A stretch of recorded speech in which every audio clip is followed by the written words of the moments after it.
ગુજરાતમાં right to education હેઠળ શૈક્ષણિક વર્ષ 2026-27 માટે પ્રવેશ પ્રક્રિયાનો પ્રારંભ થયો છે, જેમાં રાજ્યભરની ખાનગી શાળાઓમાં 84,000થી વધુ બેઠકો પર ફોર્મ ભરવાની કાર્યવાહી હાથ ધરાશે।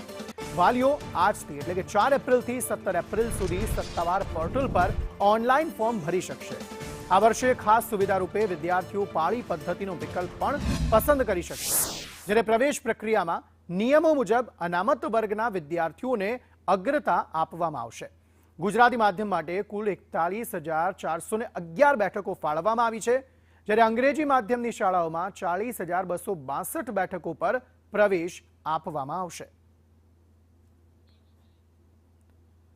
તો આજથી 17 એપ્રિલ સુધી ઓનલાઈન ફોર્મ ભરી શકાશે। વિદ્યાર્થીઓ પાળી પદ્ધતિનો વિકલ્પ પણ પસંદ કરી શકશે। અનામત વર્ગના વિદ્યાર્થીઓને તેમાં અગ્રતા આપવામાં આવશે।